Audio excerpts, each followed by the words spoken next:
What's going on, guys, and welcome back for another Madden 23 Falcons franchise gameplay. For those of you new to the channel, man, go ahead and do me a huge favor. Hit that subscribe button. I post a lot of franchise gameplays here on the channel, and shout out to that speed upgrade that Kyle Pitts just got. But yeah, I post a lot of franchise gameplays here on the channel, and I would hate for you guys to miss out on a single episode.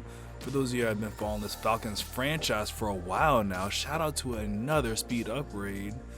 We are now at our bye week. Our Falcons have finally lost. It's unfortunate, man. We ended up losing last week to the Pittsburgh Steelers, 31-6, in a very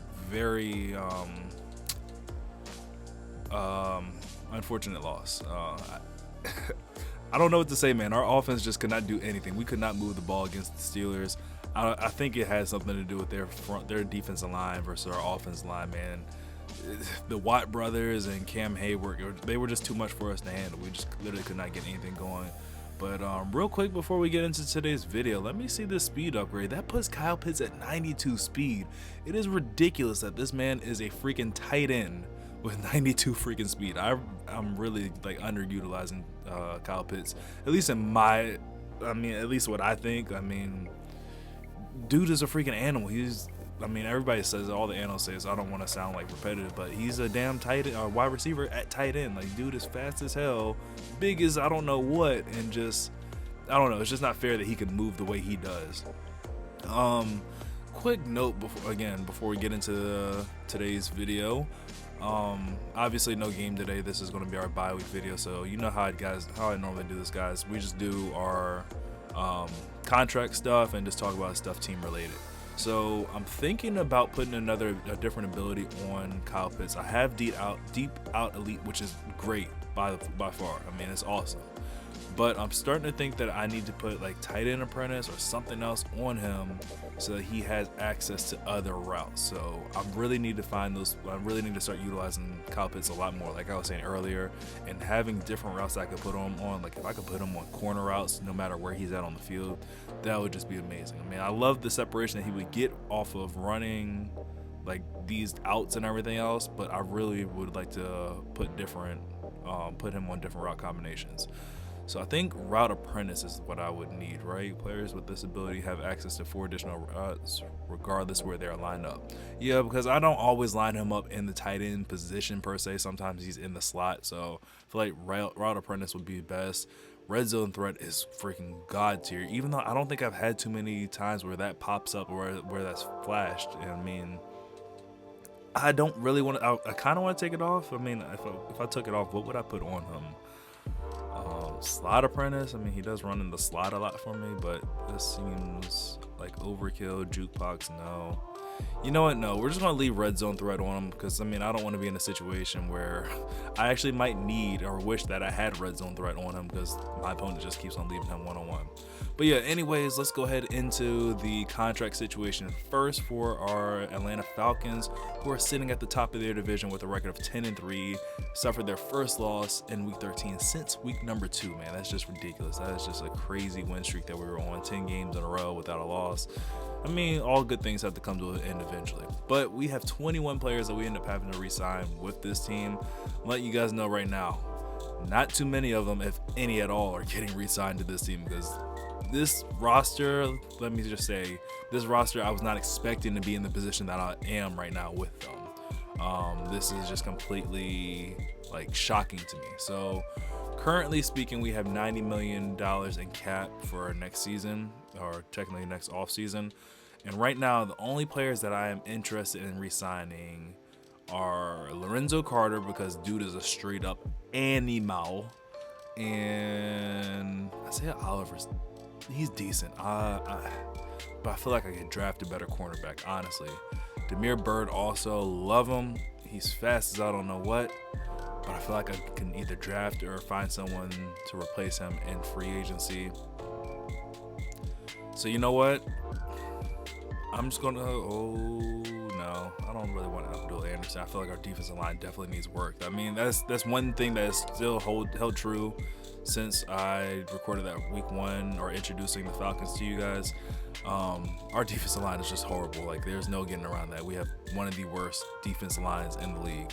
So Lorenzo Carter right now is honestly the only guy that I love that plays on the defensive line. Even though he's right outside linebacker, I do line him up and rush him majority of the time.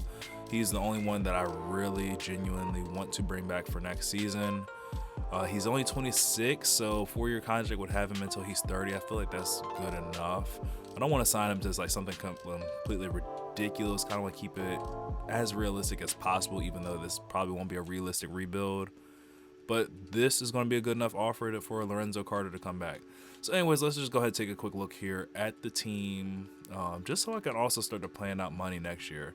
A lot of people didn't understand how, or in my franchise, they didn't understand how I ended up with $134 million in cap for the Washington Commanders.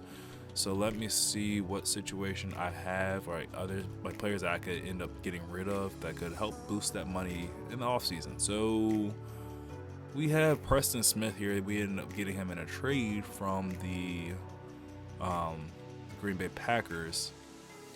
What am I doing? Go to his contract. I think he's actually got another year on his contract, if I'm not mistaken. Oh, he's got more than that. He's got 5 years remaining. Okay, so I mean, this could potentially be someone that we end up getting rid of. Honestly, he's kind of underperformed to what I was expecting. I had the Packers and another franchise, and this dude just went freaking crazy for me. And I was expecting a little bit of the same thing, but he has not really done that for me this year. And I've had him since the jump. Only 3 sacks so far, so bit of an underperformance there from Mr. Preston Smith.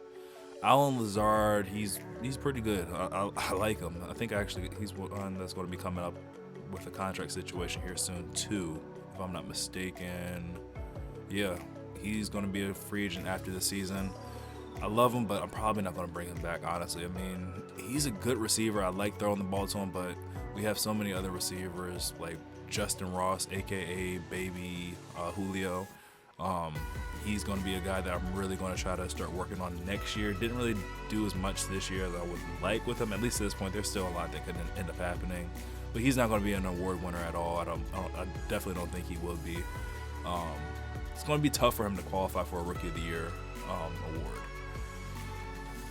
What else? Drake London's going to be on this team to stay. Who else can we get rid of, man? Because we need some money. I mean, we have a lot of money. We're going to have $80 million after we just signed what's his face, Lorenzo Carter. But I mean, there's nothing wrong with having a little bit more money. Actually, you know what I want to do? We are going to look at team salaries. That makes this job a whole lot easier for me. Go to years remaining, see who all is leaving, and see who's going to be leaving the following year that we might be able to get rid of. So we are going to have Marcus Mariota. I've tried my hardest to ship Mariota away. Nobody wants him. Jalen Hawkins, depending on how he upgrades, I might actually keep him. Malik Walker, definitely got to keep him on the squad. I like him. Runyon, we could probably let walk. So we got some guys that we could potentially move. Cordell Patterson, he's not moving as long as I want him to stay. I want Cordell to stay. AJ Terrell, so I don't know. I don't see too many moves that I can make right now, but who knows? Maybe someone will send me an offer. I might be able to wheel and deal and find a way to clear up a little bit more cap space for us going into the offseason. Anyways, let's take a look at how our guys have been performing so far this season. You see Mr. Desmond Ridder currently sitting at the 5th position in the passing yards. Number 1 in touchdowns, though. Cordell Patterson almost at 1,000 yards rushing. And Kyle Pitts is our top receiver with 873 yards receiving. Not a bad season at all. Besides this interception total over here, things really took a turn for the worse. What was it, after like week 3 or week 4 with Desmond Ridder? Like, for the longest, I had barely thrown any interception with him, and then the next thing you know, boom, we're sitting here at 22. So yeah, that happened. But yeah, like I said, Cordell Patterson having a great season, about to go over 1,000 yards rushing. Actually, I want to see his receiving yards also. So I mean, he's almost at 1,500 yards rushing and receiving, and we're only at the halfway point of our season. So Cordell Patterson is just a freaking GOAT, man. Backup running back Algier has been getting a decent amount of carries, averaging 17 yards per game, but just because Cordell Patterson is our go-to guy. Desmond Ridder, I don't run with him enough, but in what was that game I really just started taking off with him? Like, I think it was against the Commanders. No, was it? I don't know. There was a game, I can't remember who it was I played against, but dude was just going crazy in the scramble game. Check out our receivers. Allen Lazard, like I said, I like Allen Lazard. He gets open a lot for Desmond Ridder, but I don't know. I just feel like I can get a better receiver in the draft or free agency next year. Justin Ross, I'm glad to see him at the third position because, I mean, he's going to be one of those players that I look to build. I mean, it says it right there, a player tag. He's a future star. I'm looking to make him a future star and make him into that future star. Like I said, baby Julio Jones right here. Cordell Patterson is going to be on this team at least for another 2 or 3 years. Drake London, another one of those future stars that we got to build on. Hasn't had the best season so far, but I think he is leading the team in touchdown receptions. Yes, he is. So, I mean, underperforming yards-wise, but he is putting points up on the board, so I've got to be happy with that. Let's check out the defense. Lorenzo Carter, like I said, this is why we ended up signing him back. Dude is leading the team in tackles for losses and sacks, I believe also. Yes, he is. 8 sacks for Lorenzo Carter as well. This is exactly why I ended up signing him back for that 4-year contract, because he's just a free animal, man. When you got guys like this on your team, you just don't let them walk into free agency. Grady Jarrett is the number 2 guy. Malik Walker is right here as well. Abdul Anderson, he's all right. I don't know why guys were going, like, right before this season started, everybody was asking me to trade Abdul Anderson to him. I was like, why? Am I missing out on something? So he was like a 69 overall. So I was like, you know what? Hold up. Let me hold on to him a little bit. Maybe they know something I don't. I'm just going to go ahead and be honest. I'm not seeing it. So maybe I should have just went ahead and let Abdul Anderson go, because I'm not seeing what all the hype was about, why everybody was like pressed on me sending him to them. Anyways, leading the team in interceptions is Jalen Hawkins. This is why I said next year, I think it is, that he's up. I'm probably going to bring him back because Jalen Hawkins is, I mean, no pun intended, he's a ball hawk. So everywhere the ball is, dude just finds his way around. He's got a nose for the football. Casey Hayward is leading number 2 in interceptions. Surprised AJ Terrell's not up here a little bit higher, but maybe it's just because guys aren't throwing the ball to him as much as I thought they were. So, but I mean, when he did get his interceptions, they were some pretty big game-changing interceptions that he received.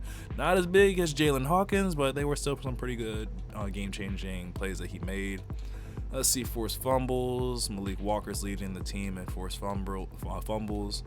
Fumble recoveries. We got 3 of those. So wait, we have 2, 3, 4, 5 forced fumbles and only 3 recoveries. AJ Terrell's got 2 and Grady Jarrett has the other one. So our defense has actually played pretty good, man. Happy with the way that our guys have performed. Definitely can't lie, man. I'm surprised. I mean, we had the 12th ranked defense and the 2nd best offense in the league. I mean, this Falcons team in general, they're good, but they're not that good. I mean, this is definitely a team that you definitely had to build through free agency and the draft. But so just to be in this point that we are right now, it's a bit surprising. I'm not gonna lie. I don't really have much more to go over because, like I said, man, there's not too many people that I'm planning on bringing back. We're gonna just revamp this entire team in year number 2 and have hopefully a God squad out here that can really contend for the playoffs and that really deserves to be in the playoffs. So leave a like on the video if you guys enjoyed. Make sure you subscribe for more, and I will catch you guys in the next one. Later.